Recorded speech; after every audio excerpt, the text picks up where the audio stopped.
Me recordó los días en los pasillos de la Escuela de Comunicación. Ah, ya sé. Fíjate, digo, no es el tema, ¿no? Pero yo ya estoy, ya tengo mis papeles listos, ya voy a cerrar mi ciclo en la universidad. Yo también ya ando Ya. en el proceso de jubilarme, pero qué padre. Y no es fácil. Qué pero padre no la es academia, fácil.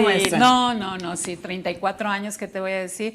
Me cuesta mucho trabajo cerrar este ciclo, ¿eh? No creas que no, siento así como que algo, como que me voy a morir de a poquito, pero bueno, creo que estamos listas, creo que es importante cerrar este ciclo y abrir espacio para quienes están también esperando una Para el oportunidad. relevo generacional, Totalmente, ¿verdad? totalmente. Hoy me reunía con unos compañeros de Radio Fórmula y les comenté precisamente que ya había metido mis papeles para la jubilación en la universidad porque creo en el relevo generacional. Sí, totalmente. Bienvenida, maestra. Muchas gracias. Muchas gracias. Un tema que la maestra Roselena Trujillo, la Pinky,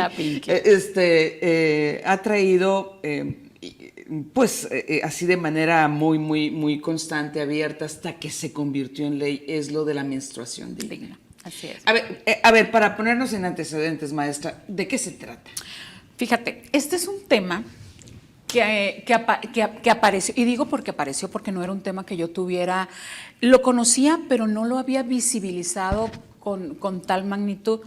Cuando andábamos en campaña, Soledad, me encontré y conocí situaciones de niñas y de adolescentes de colonias muy vulnerables aquí en Sonora que utilizaban desde calcetines hasta migaja de pan, la utilizaban como insumos menstruales. Sí, a mí fue de lo que más me impactó, pues la migaja de pan es absorbente, entonces la ponían en calcetines y la utilizaban, ¿no? Entonces, son muy caros los productos menstruales. Totalmente. Y eso que ya les quitaron el IVA, ¿no? Sí. El impuesto sexista.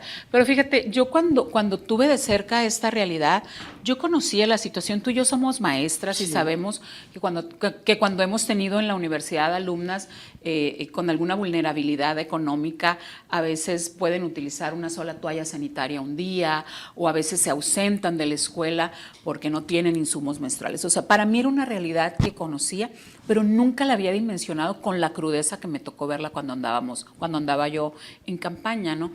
Le fui dando vuelta al tema.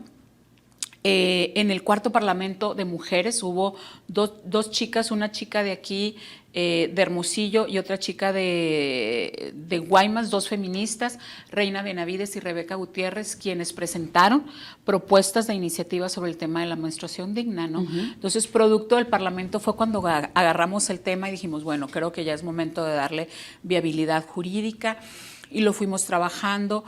Escuchamos a otras organizaciones de sociedad civil, como Organización para Chicas, que ha venido trabajando en algunos otros estados, específicamente en San Luis Potosí. Revisamos los avances que ya se habían dado sobre el tema de la menstruación en el Congreso de la Unión, y el Congreso de la Unión había avanzado en la eliminación del IVA, por ejemplo, en los insumos menstruales. Sabíamos que había iniciativa o que se estaba preparando una iniciativa para presentarse en el Congreso de la Unión. Conocíamos que había algunos congresos locales que habían votado el tema de la menstruación digna, pero sin recurso, ¿no? Entonces, sabíamos que no era un tema fácil, porque no se trataba únicamente de aprobar el tema, sino de también buscar que tuviera un recurso presupuestal que hiciera realidad que los insumos menstruales llegaran a quienes más lo necesitan. Y llegaron a meter en ley el presupuesto. Sí, de hecho está en ley. Necesitamos saber cuál ha sido la ruta, y esa es una respuesta que esperamos pronto tener de parte del secretario de Educación, porque bueno, ya a estas alturas debería de estar al menos iniciado un proceso de licitación con insumos menstruales, tener detectadas las escuelas en las que se va a entregar, porque mira, pasamos por algo, y fueron observaciones muy puntuales que nos hicieron llegar. Hacer una iniciativa de menstruación digna, esto es, de llevar insumos menstruales gratuitos y que fuera una política pública universal, es una política pública muy cara. Sí. Sí. Y a final de cuentas lo que nosotros buscábamos era atender el tema de la pobreza menstrual. Esto significa que no todas las niñas, las adolescentes y las mujeres tienen las mismas condiciones para menstruar. Hay quienes menstruamos desde el privilegio, y lo digo porque menstruar desde el privilegio significa que mi hija tenga una copa menstrual o que mi hija tenga sus toallas sanitarias y que no tenga ningún problema para tenerlas cada mes, ¿no? Sí. Pero hay niñas que no pasan por esa situación. Entonces teníamos que armar una ley que derivara en una política pública que atendiera el concepto de pobreza menstrual y que en realidad fuera dirigida para hacer llegar insumos menstruales a las niñas, a las adolescentes que más lo necesitan en este estado. Y bueno, empezamos entonces y muchos nos decían que sea una modificación a la ley de salud. Pensamos que a lo mejor esto iba a ser más tardado, el tema de la aplicación de la política pública, y decidimos llevar este primer paso a la ley de educación.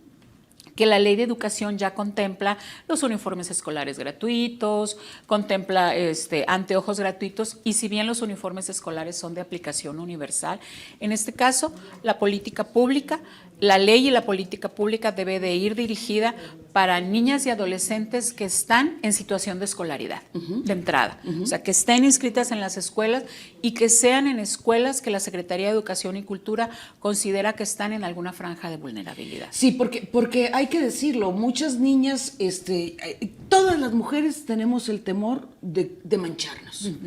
Todas. O sea, es un pánico. Es un estrés. Es un estrés. Es un estrés también. Y a ti te consta, ¿no? Claro. O sea, cuando nos baja, andamos así, ¿no? Sí, sí, o sí, sí, sí. preguntándole a la compañera. Me tengo que poner negro. Me manché. Sí. Obviamos utilizar ropa blanca, solemos utilizar ropa de color. Normalmente dices tú, me pongo pantalón, no me pongo pantalón, se me va a notar, en fin.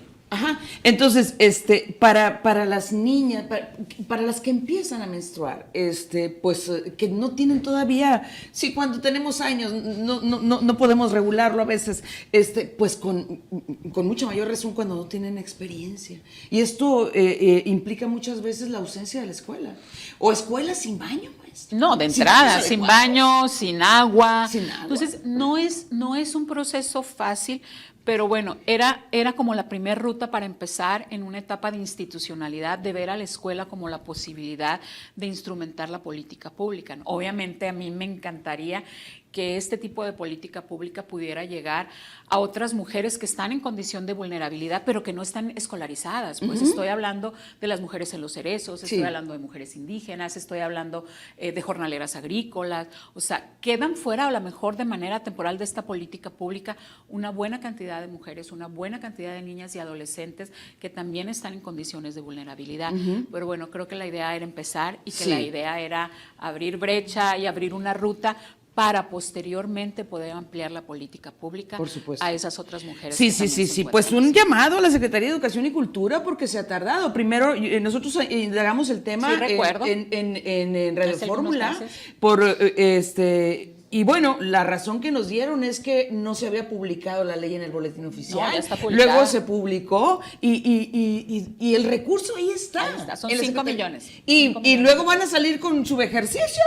Pues o tendrán estos 2 meses para gastarlos. Pues yo esperaría al menos que iniciaran el proceso licitatorio. Creo que eso de alguna manera amarraría el presupuesto y que no se fuera su ejercicio y que pensaran en al menos presentar la misma cantidad para el presupuesto del 2024, porque creo que sería muy interesante. Y además también conocer que eso también formaba parte de la ley, no era únicamente entregar los insumos menstruales, sino también que las escuelas pensaran en espacios pedagógicos para hablar del tema con absoluta libertad. Claro. O sea, pareciera que el tema es un tema tabú. Sí. O sea, la mitad de la población de este mundo en algún momento de sus vidas pasa por un proceso de menstruación. Sí. Y el tema sigue siendo tabú, no se habla. Los niños son criados o generan este aspecto de burla, las niñas no quieren ir a la escuela. Creo que tenemos que dar también una batalla en toda esta parte pedagógica para entender que es un proceso muy normal, para entender que es un proceso biológico y sobre todo para que las niñas se sientan cómodas, se sientan seguras y vivan la menstruación como un proceso biológico, como debe de ser. Como biológico natural. Gracias, maestra. Muchas gracias, Soledad. Muchas gracias. Saludos. Vamos a la pausa.